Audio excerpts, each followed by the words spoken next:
Hi friends, I am Abhishek. Welcome to my YouTube channel the ocean of Shiksha. तो आज हम modern history का lecture number 6 में 2011 से लेकर के 2014 तक के वो क्वेश्चंस प्रैक्टिस करेंगे जो कि यूपीएससी ने डायरेक्ट प्रीलिम्स में पूछ रखे हैं। तो ऑलरेडी हमने इसके 5 लेक्चर ऑलरेडी डिस्कस कर लिए हैं, जिसमें से हमने 1995 से लेकर के 2010 तक के क्वेश्चंस को डिस्कस किया था।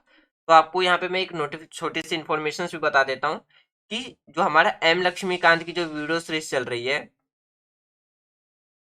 उसमें हमने जो हमारा फर्स्ट पार्ट है कॉन्स्टिट्यूशनल फ्रेमवर्क, उसको भी हमने कंप्लीट कर लिया कितने 58 लेक्चर के अंदर विद एमसीक्यू क्वेश्चंस प्रैक्टिस के साथ। आपको एक पॉलिटिकल का टेस्ट भी कंप्लीट किया गया है, जिसमें हमने जो हमारा जो फर्स्ट पार्ट है एम लक्ष्मीकांत का कॉन्स्टिट्यूशनल फ्रेमवर्क, वो भी आपको प्लेलिस्ट में जाकर के मिल जाएगा। क्लास 6 से लेकर के क्लास 11th की जो फर्स्ट बुक है वो भी हमने कंप्लीट कर लिया, वो भी आप प्लेलिस्ट में जाकर के देख सकते हो। और अभी हम 11th क्लास की जो सेकेंड बुक है पॉलिटिकल थ्योरी, तो उसको डिस्कस कर रहे हैं। उसमें हमने कल की वीडियो में चैप्टर तीसरा जो हमारा इक्वालिटी है उसको डिस्कस किया था, तो वो भी आप प्लेलिस्ट में जाकर के देख सकते हो। और कल हम जो हमारा फोर्थ चैप्टर है सिटीजनशिप, उसको हम डिस्कस करेंगे। तो अभी हम क्या कर रहे हैं, मॉडर्न हिस्ट्री का जो हमारा UPSC prelims 27 previous year question paper series चल रहा है, तो उसका आज हम छठा लेक्चर डिस्कस करने वाले हैं। इससे पहले ऑलरेडी एशियंट और मिडेवल ये दोनों कंप्लीट की जा चुकी है। एशियंट आपका 13 लेक्चर में कंप्लीट किया गया और मिडेवल 10 लेक्चर में कंप्लीट किया गया। आज हम 2011 से लेकर के 2014 तक के क्वेश्चंस डिस्कस करेंगे। और ये वीडियो हर एक स्टूडेंट के लिए हेल्पफुल रहेगी, चाहे वो एसएससी की प्रिपरेशन कर रहा हो, रेलवे की प्रिपरेशन कर रहा हो, एनडीए की कर रहा हो, यूपीएससी की कर रहा हो या पीसीएस की कर रहा हो। हर एक कैंडिडेट के लिए, हर एक स्टूडेंट के लिए आज की वीडियो ये हेल्पफुल रहने वाली है। तो चलिए स्टार्ट करते हैं हम अपना आज का डिस्कशन। तो आज का जो पहला क्वेश्चन है वो 2011 में पूछा गया था। उसमें ये बताना है कि जो 1973 में लॉर्ड कॉर्नवालिस के द्वारा लैंड सेटलमेंट सिस्टम जो इंट्रोड्यूस किया गया था, जिसके अंदर हमें क्या देखने को मिला था, एक इंक्रीज लिटिगेशंस देखने को मिला था। उसका एक्चुअल रीजन क्या, उसका मेन कारण क्या है, उसमें आपको ये बताना है। ऑप्शन ए है, ऑप्शन ए में क्या कहा गया है कि जो रैयत की जो तुलना है उसमें जमींदारी की स्थिति को मजबूत बना दिया गया था। ऑप्शन बी कहता है कि making east India company on overload of जमींदार से, यानी कि ईस्ट इंडिया कंपनी को जमींदार के अधिपति बना दिया गया था। और तीसरा स्टेटमेंट कहता है कि जो making judicial system more efficient, यानी कि जो न्यायिक प्रणाली थी उसको और अधिक कुशल बनाना था।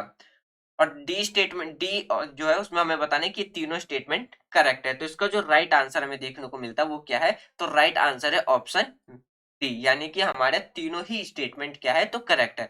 अगर हम बात करते हैं लॉर्ड कॉर्नवालिस के द्वारा जो लैंड रिफॉर्म्स लाया गया था, उसमें क्या है, एक इंक्रीज हमें देखने को मिला था लेगिटेशन, और उसका एक क्या था, एक मेन कारण था। यानी कि जो कॉर्नवालिस ने जो भूमि सुधार लाया था उसमें क्या था, मुकदमेबाजी को बढ़ावा दिया था। और इसका जो मुख्य कारण था वो क्या था, न्यायालय को शुल्क को क्या था, तो हटा दिया गया था।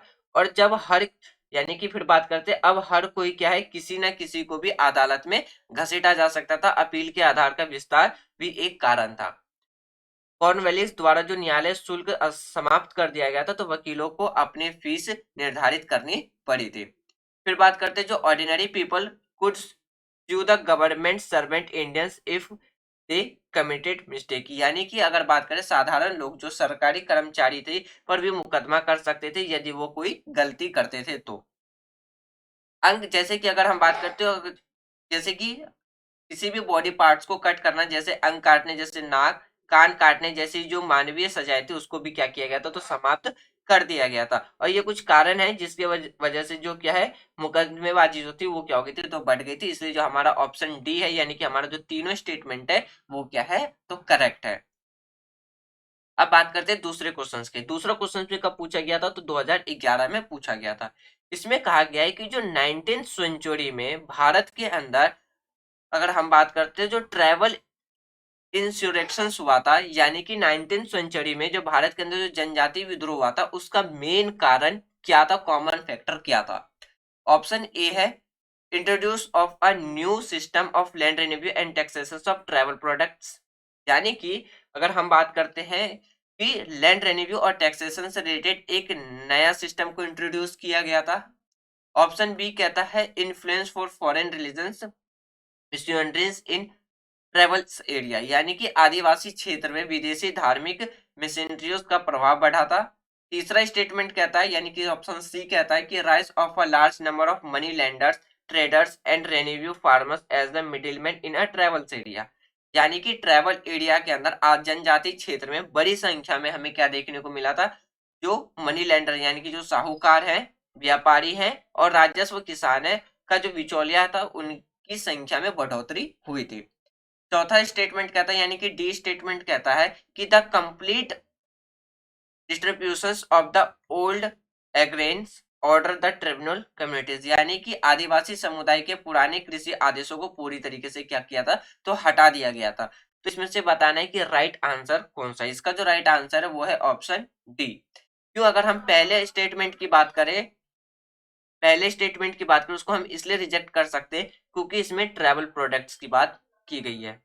सेकेंड स्टेटमेंट की बात करें तो उसको हम इसलिए रिजेक्ट कर सकते हैं क्योंकि उसमें ऑल एरियाज की बात रखी गई है कि जितने एरिया से सब इम्पैक्ट पड़े थे किसके थे, तो फॉरेन मिशनरीज थे उसकी वजह से।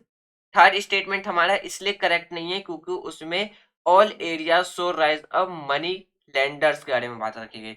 लेकिन हमारा फोर्थ स्टेटमेंट इसलिए करेक्ट है क्योंकि उसमें वो सारी घटनाओं को ऐड रखा गया है जो कि हमें कॉलोनियल टाइम पे देखने को मिलता है। तो इसलिए जो इसका राइट आंसर है वो है ऑप्शन डी। तीसरे क्वेश्चन की बात करते हैं जो कि 2013 में पूछा गया था। तीसरा क्वेश्चन ये पूछा गया था तीसरे क्वेश्चन में कि भारत में औपनिवेशिक शासन की अवधि के टाइम पे, यानी कि जब हमारा देश गुलाम था, कॉलोनियल था ब्रिटिश के अंडर में, तो उस टाइम पे जो होम करेज आया था, यानी कि होम करेज जो बनाया गया था वो एक इंपॉर्टेंट पार्ट ऑफ ड्रेन था वेल्थ फ्रॉम इंडिया से। तो इसमें आपको बताने कि ये जो फंड है ये किस लिए बनाया गया था। ऑप्शन ए है, ये जो फंड बनाया गया था इस फंड का यूज किया जाना था इंडियन ऑफिस, भारत के अंदर जो ब्रिटेन की जो ऑफिस है, इंडियन ऑफिस है जो बाहर लंदन के अंदर, उसको सपोर्ट करने के लिए। दूसरा स्टेटमेंट कहता है कि जो British personnel engage in India fund use to pay salary and pension, यानी कि अगर हम बात करते हैं भारत में जो लगे ब्रिटिश एम्प्लॉयज हैं उनके उनके सैलरीज के लिए और उनके पेंशन के लिए इस फंड का यूज किया जाना था, यानी कि किया जाता था। और डी यानी कि तीसरा स्टेटमेंट कहता है कि अंग्रेजों द्वारा जो भारत के बाहर युद्ध लड़ने के लिए जो प्रयुक्त किया गया ये धन था। तो इनमें से बताने की कौन सा स्टेटमेंट करेक्ट है। ऑप्शन ए है सिर्फ पहला स्टेटमेंट करेक्ट है, ऑप्शन बी है सिर्फ दूसरा स्टेटमेंट करेक्ट है, ऑप्शन सी है सिर्फ दूसरा और तीसरा स्टेटमेंट करेक्ट है, ऑप्शन डी है कि तीनों स्टेटमेंट हमारे क्या है तो करेक्ट है। तो इसका जो राइट आंसर वो है ऑप्शन बी, यानी कि सिर्फ हमारा पहला और दूसरा ही स्टेटमेंट क्या है तो करेक्ट है और तीसरा स्टेटमेंट हमारा क्या है वो गलत है। यदि हम होम करेक्ट की बात करें तो इसका मतलब होता है मनी, पैसे को खर्च करना, यानी कि Britain on hall Bihar of India, यानी कि अगर हम होम करेज की बात करें, गृह शुल्क का मतलब होता है कि ब्रिटिश द्वारा भारत की ओर से ब्रिटेन पे खर्च किया जाने वाला धन था। इसमें क्या क्या शामिल किया गया था, तो ईस्ट इंडिया कंपनी का जो स्टॉक है उसके लाभांश को इसमें ऐड करके रखा गया था, फिर इंटरेस्ट इन होम डिबिट को ऐड करके रखा था, salary of the officers include करके रखा था, फिर क्या था establish of the end build connect with the Indian, यानी कि home department of Indian government, यानी कि भारत सरकार के जो गृह विभाग से जुड़े संस्था और भवन को इसको कनेक्ट करने के लिए स्थापित किया गया था। और इसमें क्या इंक्लूड कर किया गया था, तो घर पर होने वाले जो भारतीय सैनिक और सिविल सेवाओं के सदस्यों को पेट्रोल और सेवानिवृत्त वेतन इसमें इंक्लूड किया गया था। और ये सारे इंक्लूजन हमें देखने को मिलते हैं, यानी कि भारत में सेवारत ब्रिटिश सैनिक से संबंधित इन देश में भुगतान किए जाने वाले सभी विवरणों के शुल्क और क्या रखा गया था इसमें ऐड करके, ब्रिटिश सैनिकों को भारत में लाने और ले जाने के लिए लागत का यह एक हिस्सा था। तो जो हमारा होम करेज है इसमें समय क्या है इन सबको ऐड किया गया था। अब बात करते हैं फोर्थ क्वेश्चन के बारे में जो कि 2011 में ही पूछा गया था। इसमें ये पूछा गया था कि अगर हम बात करते हैं सर विलियम वेबर्न एंड डब्ल्यू.एस. कैनिंग के द्वारा जो इंडियन पार्लियामेंट्री कमेटी 1893 में जो स्टैब्लिश किया गया था, सेटअप किया था, उसका मेन पर्पस क्या था, यानी कि उसका मेन उद्देश्य क्या था। ऑप्शन ए है ऑप्शन ए में क्या यानी कि जो हमारा ए स्टेटमेंट है उसमें ये कहा गया है कि हाउस ऑफ कॉमर्स में भारतीय राजनीतिक सुधारों के लिए आंदोलन करना। ऑप्शन बी है इंपेरियल न्यायपालिका में भारत के प्रवेश के लिए अभियान चलाना। ऑप्शन सी है ब्रिटिश संसद में भारतीय स्वतंत्रता पर चर्चा करने के लिए। और ऑप्शन डी है हमारे पास ब्रिटिश संसद में प्रतिष्ठित भारतीय के प्रवेश के लिए आंदोलन करना। तो इसका जो राइट आंसर वो है ऑप्शन ए। यानी कि अगर हम बात करें 28 दिसंबर 1885 में इंडियन नेशनल कांग्रेस को क्या है स्थापित किया गया था, तो किसकी तरफ, गोलक दास तेजपाल संस्कृत कॉलेज के अंदर, किसमें, जो कि बम्बई में। उसमें क्या बात करते हैं, उसके साथ 72 डेलीगेट्स एट अटेंडेंस, यानी कि इसमें कितने टोटल 72 प्रतिनिधि उसमें उपस्थित थे। अगर हम बात करते ए ओ ह्यूम, ये कौन थे, जनरल सेक्रेटरी थे। फिर अगर बात करते हैं होमचंद, यानी कि होमचंद्र बनर्जी, जो कि कलकत्ता के अंदर वो क्या थे, प्रेसिडेंट के रूप में इलेक्टेड किए गए थे। अगर हम एडिशनल ग्रेटेस्ट मेंबर्स की बात करें तो उसमें कौन थे, तो विलियम वेडवर और जस्टिस जॉन एड्रन भी इसमें शामिल थे। फिर बात करते हैं all others were the form of Calcutta and Madras presidency, यानी कि और जो सदस्य शामिल थे कहां से शामिल थे, कलकत्ता और मद्रास प्रेसिडेंसी से भी शामिल थे। तो इसलिए जो इसका राइट आंसर है वो है ऑप्शन ए। फिर वहीं पे बात करते हैं कि फिर अगर हम बात करते हैं सदन के भीतर जो शिकायतें थी वो आवाज देने के लिए भी क्या की थी, तो मांग की गई थी। तो इसलिए जो इसका राइट आंसर है वो है ऑप्शन ए। बात करते हैं फिफ्थ क्वेश्चन के बारे में। जो रैयतवाड़ी सेटलमेंट था उससे रिलेटेड जो हमारे पास स्टेटमेंट है उसमें से बताने की कौन सा स्टेटमेंट करेक्ट है। ये सवाल 2012 में पूछा गया था। तो पहला स्टेटमेंट कहता है कि किसानों द्वारा लगाया गया जो भुगतान है वो सीधे सरकार को किया जाना था। दूसरा स्टेटमेंट कहता है कि सरकार ने रैयतवाड़ी को पट्टे दिए थे। तीसरा स्टेटमेंट कहता है कि कर लगाने से पहले भूमि का सर्वेक्षण और मूल्यांकन किया जाना था। तो इसमें से बताना है कि कौन सा स्टेटमेंट करेक्ट है। एक चीज मैं इस वीडियो में एक बार अगेन मैं रिपीट करता हूँ कि फ्रेंड्स, यदि आप क्वेश्चंस सॉल्व करने से पहले आप ये देखिए कि क्वेश्चंस में क्या पूछा जा रहा है, करेक्ट पूछा जा रहा है या इनकरेक्ट पूछा जा रहा है। क्यों कभी कभी हम फ्लो फ्लो में क्या करते हैं, क्वेश्चंस को ध्यान से नहीं पढ़ते हैं कि उसमें क्वेश्चंस में यूपीएससी ने करेक्ट पूछा है या इनकरेक्ट पूछा है। पता चलता है कि वहां पे पूछा करेक्ट है और फ्लो फ्लो में हमने उसको करेक्ट करके अगर आंसर टिक लगा दिया तो हमारे 2 मार्क्स वहीं पे कट हो जाते हैं। तो यदि हम क्वेश्चन ढंग से भी पढ़े तो हमारे चांस रहते हैं कि क्वेश्चन सही भी हो सकते हैं। इसलिए कहा जाता है कि यूपीएससी या किसी भी एग्जाम्स के अंदर आप पहले क्वेश्चंस को ढंग से पढ़े। तो यहाँ पे आपसे करेक्ट पूछा जा रहा है तो आपको ये बताना है कि 3 स्टेटमेंट में से कौन सा स्टेटमेंट करेक्ट है। सिर्फ पहला स्टेटमेंट करेक्ट है, सिर्फ पहला दूसरा स्टेटमेंट करेक्ट है, ऑप्शन सी है तीनों स्टेटमेंट करेक्ट है, ऑप्शन डी है कि हमारा कोई सा भी स्टेटमेंट करेक्ट नहीं है। तो इसका जो राइट आंसर वो है ऑप्शन सी, यानी कि हमारे जितने भी जो ऑल स्टेटमेंट है वो क्या है, तो करेक्ट है। क्या है, ऑल स्टेटमेंट करेक्ट है।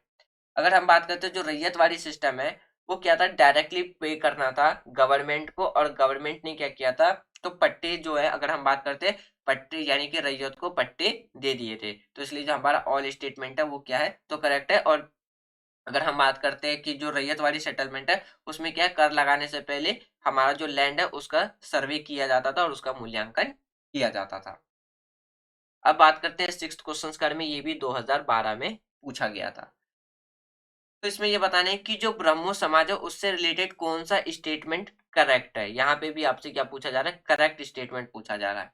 तो हमारे पास 3 स्टेटमेंट है रिगार्डिंग किसके, ब्रह्मो समाज से, बताने की कौन सा करेक्ट स्टेटमेंट है। पहला स्टेटमेंट कहता है इसने मूर्ति पूजन का विरोध किया था। दूसरा स्टेटमेंट है इसने धार्मिक ग्रंथों की व्याख्या करने के लिए पुरोहित वर्ग की आवश्यकता को इनकार कर दिया था। और तीसरा स्टेटमेंट कहता है कि इसने इस सिद्धांत को लोकप्रिय बनाया कि वे वेद अचूक है। अब बताना है कि कौन सा स्टेटमेंट करेक्ट है। ऑप्शन ए है सिर्फ पहला स्टेटमेंट करेक्ट है, ऑप्शन बी है पहला दूसरा स्टेटमेंट करेक्ट है, ऑप्शन सी है सिर्फ तीसरा स्टेटमेंट करेक्ट है, और ऑप्शन डी है कि हमारे तीनों स्टेटमेंट करेक्ट है। तो इसका जो राइट आंसर वो है ऑप्शन बी, यानी कि सिर्फ हमारा पहला एंड दूसरा ही स्टेटमेंट करेक्ट है और तीसरा स्टेटमेंट क्या है वो गलत है। क्यों, क्योंकि अगर हम बात करते हैं अपने स्टेटमेंट की तो 20 अगस्त यानी कि 20 अगस्त 1828 यानी कि 1828 में राजा राम मोहन राय के द्वारा क्या है, ब्रह्मो समाज की स्थापना की गई थी, शुरुआत की गई थी। तो इसके अंदर क्या है, यह हिंदू धर्म का एक एकेश्वरवादी, यानी कि अगर हम बात करते हैं monotheistic sections of sect of Hinduism, यानी कि संप्रदाय का था जिसमें ब्रह्म समाज को किसी भी शास्त्र पर अधिकार के रूप में विश्वास नहीं किया जाना था। तो इसलिए जो इसका जो राइट आंसर वो है पहला एंड दूसरा, यानी कि सिर्फ हमारा पहला दूसरा स्टेटमेंट ही सही है और option B is correct answer. Seventh question की बात करते हैं। सेवंथ क्वेश्चन में कहा गया कि जो तीन स्टेटमेंट है तीनों पे हमें विचार करना है और बताना है कि कौन सा स्टेटमेंट करेक्ट है। इसमें भी हमें क्या बताना है, करेक्ट स्टेटमेंट बताना है। और ये क्वेश्चंस भी कहाँ कब पूछा गया था, 2012 में ये क्वेश्चंस पूछा गया था। तो पहला स्टेटमेंट कहता है कि assessment of land revenue on the basis of nature of the soil and the equality of crop, यानी कि कहा गया है कि जो भूमि की प्रगति और फसलों की गुणवत्ता के आधार पर क्या लगाना चाहिए था, भू राजस्व निर्धारण करना चाहिए। दूसरा स्टेटमेंट कहता है कि जंग में जो तोप है उसका इस्तेमाल किया गया था। तीसरा स्टेटमेंट कहता है तंबाकू और लाल मिर्च की खेती। ऑप्शंस की बात करते हैं तो ये बताना है कि मतलब किस रिगार्डिंग में बताना है, introduce into the English by, यानी कि इंडियन बाय इंग्लिश, यानी कि जो हमारे पास स्टेटमेंट दिए गए हैं उसमें से क्या बताना है, भारत में अंग्रेजों द्वारा लाया गया था। उसके रिगार्डिंग में हमें बताना था कि कौन सा स्टेटमेंट करेक्ट है। ऑप्शन ए है सिर्फ पहला स्टेटमेंट करेक्ट है, ऑप्शन बी है पहला दूसरा स्टेटमेंट करेक्ट है, ऑप्शन सी है दूसरा तीसरा स्टेटमेंट करेक्ट है, ऑप्शन डी है कि हमारा कोई सा भी स्टेटमेंट करेक्ट नहीं है। तो इसका जो राइट आंसर वो है option B, sorry option D, यानी कि हमारा कोई सा भी स्टेटमेंट करेक्ट नहीं है। क्यों? क्योंकि अगर हम बात करते हैं पहले स्टेटमेंट के बारे में, तो पहला जो स्टेटमेंट है वो कब लाया गया था, तो ये लाया गया था अकबर के यानी कि इसकी जो शुरुआत की गई थी ये कब की गई थी, ये अकबर के समक्ष में। यानी कि अगर हम पहले स्टेटमेंट की बात करते हैं तो पहला स्टेटमेंट जो लाया गया था वो किसमें, तो जो हमारा राजा टोलरमल है उन्होंने अकबर के समक्ष और मंत्री के रूप में उन्होंने क्या कहा था कि मिट्टी की प्रकृति और फसलों की गुणवत्ता के आधार पर किया जाना चाहिए, तो राजस्व निर्धारण करना चाहिए। जबकि क्वेश्चंस में कह रहा है कि अंग्रेजों के टाइम की बात कर रहा है यहाँ पे, और जो स्टेटमेंट दिया गया है वो हमारा मिडेवल के टाइम की बात की गई है, इसीलिए हमारा एक भी स्टेटमेंट क्या है, तो करेक्ट नहीं है, तीन के तीनों स्टेटमेंट गलत है। यानी कि हम पहले स्टेटमेंट की बात करें तो राजा टोलरमल ने कहा था अकबर और अपने अकबर के मंत्रियों के समक्ष में कि जो मट्टी की जो प्रकृति है उसके आधार पे क्या होना चाहिए, फसल की गुणवत्ता के आधार पे हमें क्या है, रेंट रेवेन्यू डिसाइड करना चाहिए, यानी कि निर्धारण करनी चाहिए, उसकी शुरुआत की गई थी। अब फिर बात करते हैं बाबर भारतीय के उपमहाद्वीप पे क्या है, मुगल साम्राज्य के स्थापक, पानीपत की लड़ाई, यानी कि जो कि 1526 में हुई थी, एग्रोशस्त्रों और बंदूक गोलियों जैसे चालक तोपों का इस्तेमाल किया था, इसलिए हमारा दूसरा स्टेटमेंट भी गलत है। तीसरे स्टेटमेंट की बात करते हैं, बाबर ने इब्राहिम लोदी की बहुत बड़ी ताकतों को हराने के लिए क्या है, मोबाइल तोपों का इस्तेमाल किया था। और भारत में अगर हम बात करते हैं भारत में तंबाकू की शुरुआत पुर्तगालियों ने 16वीं और 17वीं शताब्दी में की थी, इसीलिए हमारे तीनों स्टेटमेंट गलत हो जाते हैं रिगार्डिंग किसके, अंग्रेजों के। तो क्योंकि क्वेश्चंस में पूछा गया था कि ये बताना है कि जो तीन स्टेटमेंट दिए गए हैं भारत के, यानी कि कौन कौन से स्टेटमेंट इंट्रोड्यूस किए गए थे अंग्रेजों के द्वारा, जबकि ये तीनों में से कोई सा भी स्टेटमेंट अंग्रेजों के द्वारा शुरुआत नहीं की गई थी भारत के अंदर, इसलिए हमारा जो तीसरा स्टेट यानी कि तीनों स्टेटमेंट है वो क्या हो जाता है, गलत हो जाता है। तो राइट आंसर था हमारा डी। बात करते हैं 8th क्वेश्चन के बारे में, ये पूछा गया था 2013 में। अब बात करते हैं जो एल्बर्ट बिल है, ये विवाद किस विवाद से संबंधित था, यानी कि किस कंट्रोवर्सी से ये रिलेटेड करता था। पहला स्टेटमेंट है कि भारतीय द्वारा हथियार ले जाने के लिए कुछ प्रतिबंध को लागू करना। दूसरा स्टेटमेंट कहता है भारतीय, यानी कि दूसरा ऑप्शन है कि हमारे पास भारतीय भाषाओं के प्रकाशित समाचार पत्र और पत्रिकाओं को इसने प्रतिबंध यानी कि बैन कर दिया गया था, रिस्ट्रिक्शंस लगा दी गई थी। तीसरा स्टेटमेंट कहता है removal of disqualifications import on the Indian magistrate with the regard to the trial of the Europeans, यानी कि यूरोपीय लोगों के परीक्षण के संबंध में भारतीय मजिस्ट्रेट पर लगाए गए अयोग्यता को हटा दिया गया था। और चौथा स्टेटमेंट कहता है कि removal of a duty of import cotton cloth, यानी कि कॉटन क्लॉथ के इंपोर्ट पे जो ड्यूटी लगाई जाती थी उसको हटा दिया गया था। तो इसका जो राइट आंसर वो है ऑप्शन सी। यानी कि अगर हम बात करते हैं जो एल्बर्ट बिल है वो किस लिए कंट्रोवर्सी में आ गया था, क्योंकि अगर हम बात करते हैं ब्रिटिश सब्जेक्ट जो कि travels be magistrate, and in case the involving debt transportations, they could only be tried by a high court. This proposal a provocate furious protest by the Indians. यानी कि अगर हम बात करते हैं किसके बारे में, तो जो एल्बर्ट बिलन ने भारतीय विषयों के मुकदमे में भी क्या है तो छूट दी थी, और भारतीय मजिस्ट्रेट और जो मृत्यु परिवहन से जुड़े मामलों में उन्होंने केवल एक उच्च न्यायालय द्वारा ही मुकदमा चलाया जा सकता था। इस और जिसका विरोध किसके द्वारा किया गया था, तो भारतीयों के द्वारा जिसका विरोध किया गया था। तो इसलिए जिसका राइट आंसर है वो क्या है, तो ऑप्शन सी। अब बात करते हैं नाइन्थ क्वेश्चन के बारे में। ये क्वेश्चन पूछा गया था 2014 में। तो नाइन्थ क्वेश्चन में बात करते हैं जो रेड क्लिफ कमेटी है वो किस लिए अपॉइंट की गई थी। पहला स्टेटमेंट है यानी कि ऑप्शन ए है सॉल्व, यानी कि जो भारत के अंदर जो माइनॉरिटीज की प्रॉब्लम है उसको सॉल्व करने के लिए। ऑप्शन बी है कि जो इंडिपेंडेंस बिल है उसको प्रभावी करने के लिए यानी कि इफेक्ट करने के लिए। तीसरा स्टेटमेंट कह रहा है कि भारत और पाकिस्तान के बीच में बाउंड्री डिलिमिट करने के लिए। और चौथा स्टेटमेंट क्या, यानी कि चौथा जो ऑप्शन है यानी कि ईस्ट बंगाल के अंदर जो दंगे हुए थे उसकी इंक्वायरी करने के लिए। तो इसका जो राइट आंसर है वो है ऑप्शन सी। यानी कि अगर हम बात करते हैं रेड क्लिफ लाइन के बारे में, तो वो किसके बीच में बाउंड्री डिक्लेरेशन किया गया, तो भारत और पाकिस्तान के बीच में ये बात पार्टीशन के टाइम पे रखी गई थी। अगर हम बात करते हैं जैसे कि मैं आपको मैप दिखाता हूँ, जैसे कि आप ये वाला लाइन देखिए, ये पाकिस्तान है और ये हमारा देश भारत है। तो ये वाला जो लाइन है,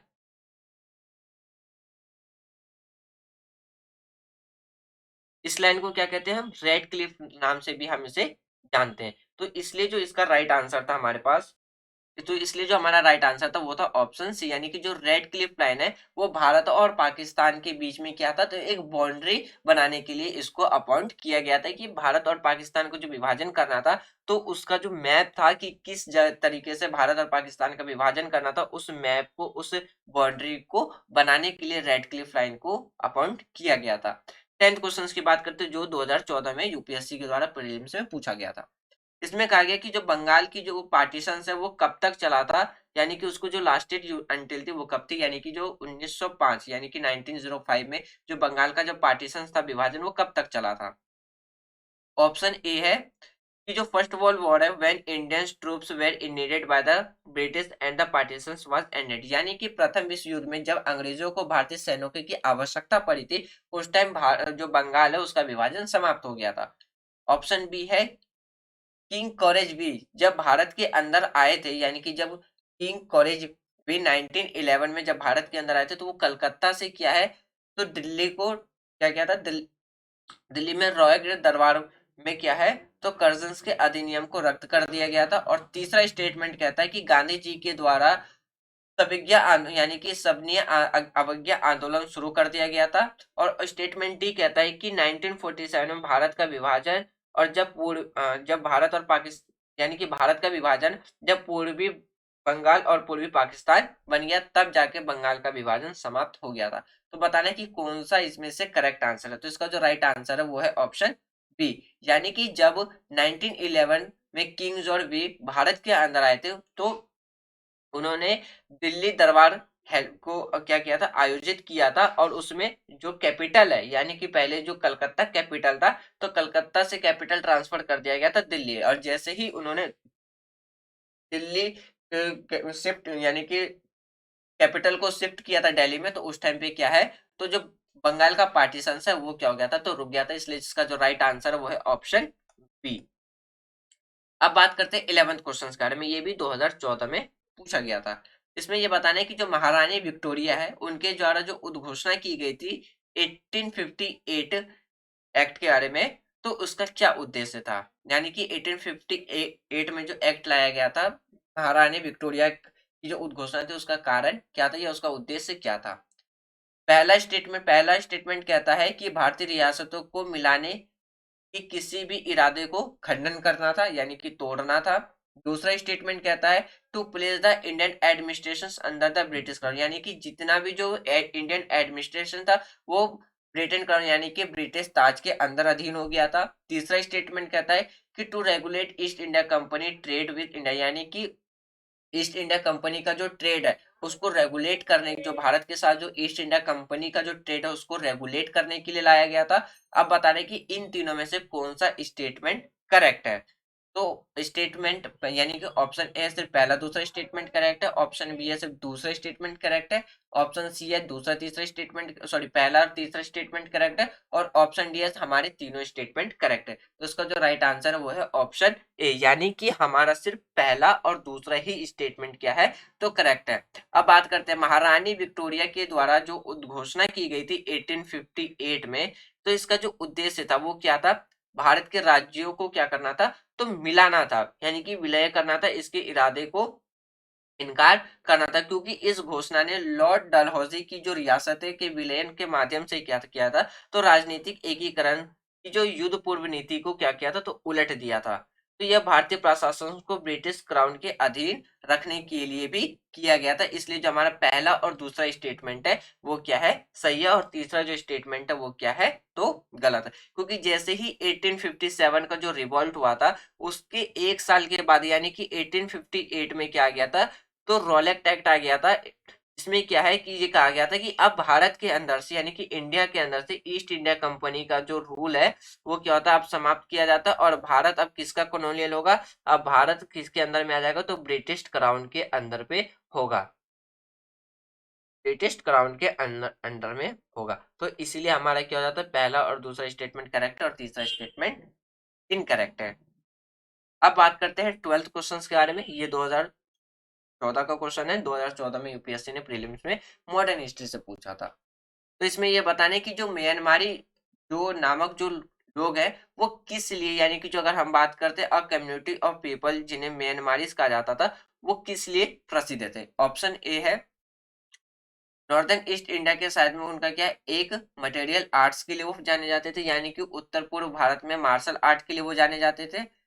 बी है musical tradition in north west India, यानी कि उत्तर पश्चिम भारत में वो संगीत परंपरा के लिए वो फेमस थे। तीसरा स्टेटमेंट कहता है, तीसरा ऑप्शन है कि दक्षिण भारत में शास्त्रीय यानी कि अगर हम बात करते हैं क्लासिकल वोकल म्यूजिक के लिए वो प्रसिद्ध थे। और ऑप्शन डी है अगर हम बात करें मध्य भारत में पिएत्रा ज्यूरा ट्रेडिशंस यानी कि परंपरा के लिए वो फेमस थे। तो इसका जो राइट आंसर है वो है ऑप्शन बी। इसका जो राइट आंसर वो क्या है ऑप्शन बी। यानी कि अगर हम बात करते हैं मंग यानी कि हम किसके बारे में बात करते हैं मंगनियार, जो राजस्थान के उत्तर पश्चिम का एक आदिवासी समुदाय है जो किसके लिए फेमस है तो अपनी एक मजबूत संगीत परंपरा के लिए वो फेमस है। तो इसलिए जो इसका राइट आंसर वो है ऑप्शन बी। अब बात करते हैं थर्ड क्वेश्चन के बारे में जो कि 2014 में 13th क्वेश्चन के बारे में, जो 13th क्वेश्चन है जो कि 2014 में ही पूछा गया था। इसमें ये बताना है कि जो हमारा गदर है वो क्या है उसके बारे में बताना है। ऑप्शन ए है एक सैन फ्रांसिस्को में मुख्यालय के साथ भारतीयों का एक क्रांतिकारी संघ। ऑप्शन बी है सिंगापुर में संचालित राष्ट्रवादी संगठन। ऑप्शन सी है हमारे पास उग्रवादी संगठन जिसका मुख्यालय बर्नी में है। और ऑप्शन डी है हमारे पास ताशकंद में मुख्यालय के साथ भारत का स्वतंत्रता के लिए एक कम्युनिटी आंदोलन। तो इसका जो राइट आंसर है वो है ऑप्शन ए।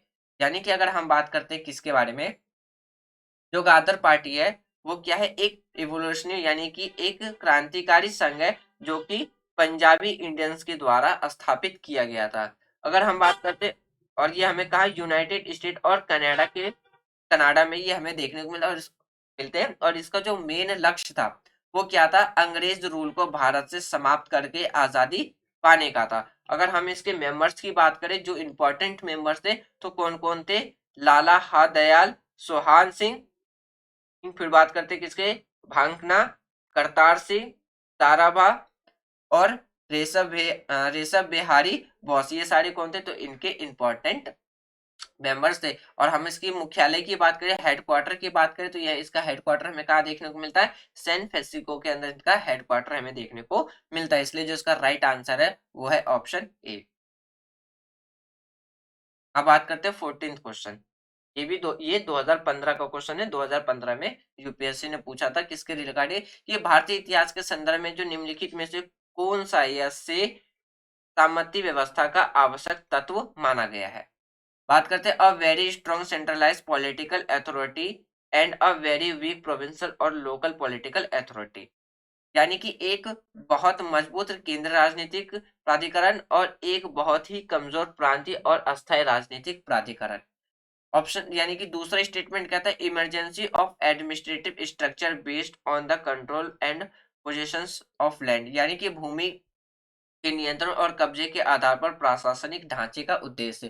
तीसरा स्टेटमेंट कहता है यानी कि अगर तीसरे स्टेट की बात करें कि हम, तो संपत्ति स्वामी और उसके अधिपति के बीच स्वामी वासल संबंध का निर्माण।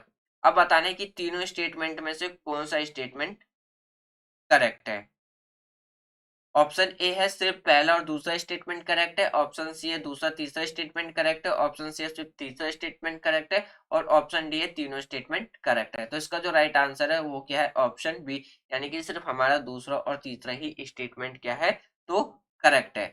अगर हम बात करते हैं, एक व्यक्ति राजनीतिक निष्ठा की प्रतिज्ञा और स्वामी के लिए सैन्य राजनीतिक सेवा प्रदान करके जागीरदारी बनाया गया था। एक स्वामी के पास भूमि पर पूर्ण स्वामित्व हो जाता था या किसी अन्य समूह की सेवा में आमतौर पर एक राजा होता था। यदि कोई स्वामी अगर हम बात करते हैं, यदि कोई स्वामी राजा की सेवा में कार्य करता था तो स्वामी को राजा का अधिष्ठित माना जाता था। तो इसलिए जो इसका जो राइट आंसर है वो क्या है, ऑप्शन बी, यानी कि हमारा दूसरा और तीसरा स्टेटमेंट क्या है, तो करेक्ट है। अगर हम बात करते हैं इस भूमि जागीरदारी के जो उत्तरदायित्व को दिया जाता है जिससे कि भूमि का जो वापस का क्या है, तो अधिकार हो जाता था। तो इसलिए जो इसका राइट आंसर है वो क्या है, ऑप्शन बी, और ये सवाल कब पूछा गया था, 2015 में पूछा गया था। 15th क्वेश्चन है, उसमें यह बताना है कि इनमें से किसके द्वारा जो कॉलोनियल यानी कि कॉलोनिज्म इन इंडिया के टाइम पे जो इकोनॉमिक्स है उसका क्रिटिसाइज किया गया था।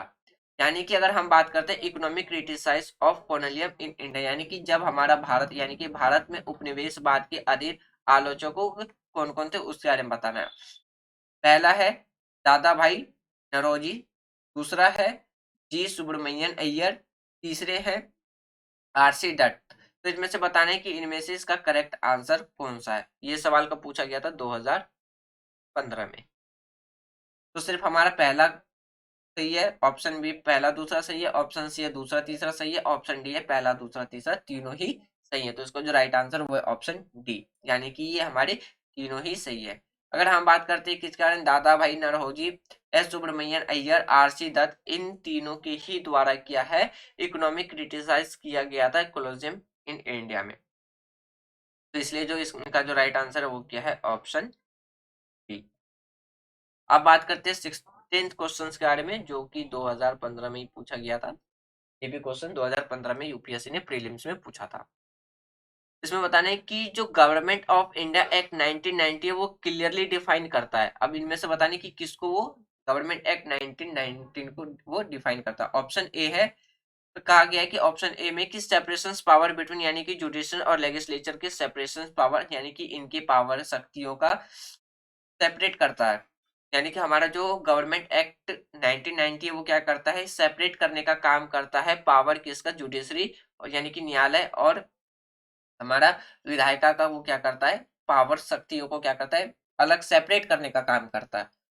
बी है, बी कह रहा है कि केंद्र और प्रांतीय सरकार के अधिकार के क्षेत्र, और सी स्टेटमेंट में कहा गया the power of the secretary of state for India and viceroy, यानी कि भारत के राज्य सचिव और वायसराय की शक्तियां।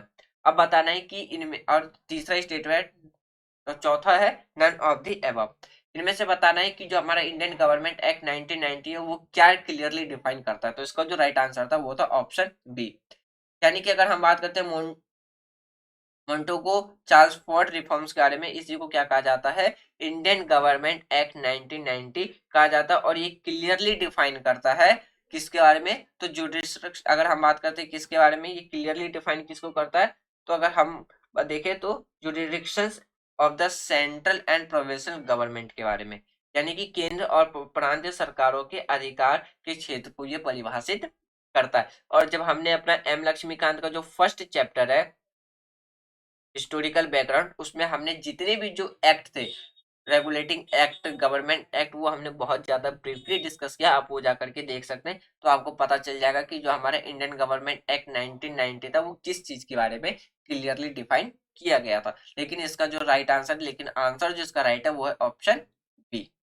तो फ्रेंड्स ये था हमारा आज का डिस्कशन, जिसमें हमने 2011 से लेकर के 2015 तक के एमसीक्यू क्वेश्चंस देखा, जो कि यूपीएससी में मॉडर्न हिस्ट्री से पूछा गया है, मॉडर्न हिस्ट्री से पूछा गया है। तो नेक्स्ट संडे हम 2016 से लेकर के 2018 तक के क्वेश्चंस को डिस्कस करेंगे। तो मुझे उम्मीद है कि आज जो भी क्वेश्चंस हमने डिस्कस किया वो आपने एज ए टेस्ट की तरह सॉल्व किया होगा। यदि आपका सिलेबस कंप्लीट नहीं हुआ है, या जो कैंडिडेट अभी अपनी प्रिपरेशन स्टार्ट, तो आपने उसको टेस्ट की तरह लिया होगा। यदि जो कैंडिडेट अभी अपनी प्रिपरेशन स्टार्ट कर रहे हैं, या जिन्होंने अपनी प्रिपरेशन स्टार्ट किया होगा, तो उनके लिए एक ये ओवरव्यू की तरह काम किया होगा कि यूपीएससी किस तरीके से सवाल पूछती है। तो आपको एक आइडिया लग गया होगा कि सवाल प्रीलिम्स में किस तरीके से सवाल पूछे जाते हैं, और आप अपने सिलेबस के अकॉर्डिंग उसको फॉलो कर रहे होंगे। क्योंकि एग्जाम में ये कंपलसरी हो जाता है कि आप कोई भी एग्जाम की प्रिपरेशन कीजिए तो पहले उसका आप सिलेबस एनालाइज कीजिए, सिलेबस पढ़िए, सिलेबस पढ़ने के बाद उसका ओल्ड क्वेश्चंस पेपर देखिए कि किस तरीके से उसमें क्वेश्चंस पूछे जा रहे हैं। तो ये वीडियो आपके लिए काफी हेल्पफुल रहेगी। यदि आपको वीडियो पसंद आ रही हो तो आप वीडियो को लाइक कर सकते हैं, शेयर कर सकते हैं, एंड चैनल को सब्सक्राइब कर सकते हैं। और एक और इन्फॉर्मेशन बता दूं कि इसी चैनल के नाम से, द ओशन ऑफ शिक्षा के नाम से, क्या है, एक टेलीग्राम चैनल है, आप उसको ज्वाइन कर लीजिए, जिसमें कि क्या है, आप यूपीएससी के जितने भी जो स्टैंडर्ड बुक है वो आप फ्री ऑफ कॉस्ट पीडीएफ के फॉर्म में डाउनलोड कर सकते हैं। तो thanks for watching friends, take care, जय हिंद।